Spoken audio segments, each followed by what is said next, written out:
बात मध्य प्रदेश के दमोह की करते हैं, जहां से एक हैरान करने वाला मामला सामने आया है। यहां भोले भाले आदिवासी किसानों के नाम पर फर्जी कागजात बनाकर लाखों का बैंक लोन निकाल लिया गया, जिसकी भनक तक किसानों को नहीं लगी। और जब किसान बैंक पहुंचे तो पता चला कि उनकी जमीन तो पहले से ही बंधक है। क्या है ये पूरा मामला, इस रिपोर्ट में देखिए। दमोह में जंगल राज, किसान हो रहे बेहाल।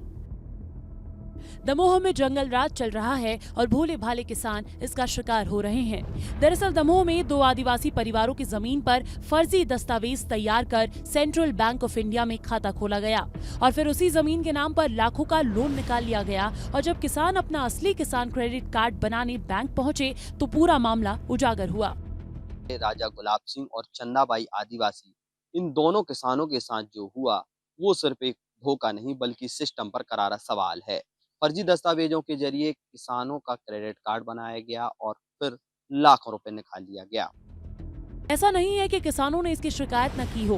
बड़ा फरेब होने के बाद भी 5 महीने से शिकायतें सिर्फ जांच की फाइल्स में अटकी हुई हैं। पीड़ित बता रहे हैं कि हर बार पुलिस और बैंक अधिकारी सिर्फ एक ही जवाब देते हैं कि जांच जारी है। हुआ ये है कि हमने कभी इस बैंक में न कभी खाता खुलवाया है, न भी कुछ हुआ है। लेकिन कल हमारे पास एक टीम गई तो उन्होंने बताया कि तुम्हारे नाम से 8 लाख रुपया लगभग है।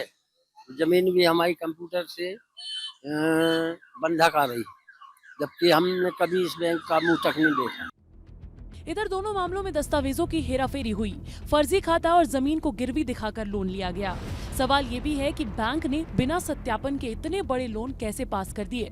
और जब अधिकारियों से बात की गई तो अधिकारी कह रहे हैं कि हम मामले की जांच कर रहे हैं, दस्तावेज सत्यापन चल रहा है। तो कुछ किसान आए हैं जो बता रहे हैं उनके साथ फ्रॉड हुआ है, क्या पूरा मामला है?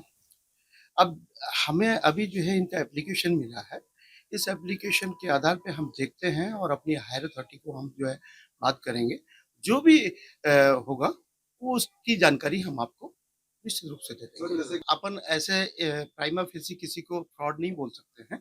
जब तक उसकी कुछ जानकारी नहीं ली जाएगी, जब तक उस पे कुछ जाँच नहीं होगी, तब तक अपन किसी के बारे में कुछ नहीं बोल सकते।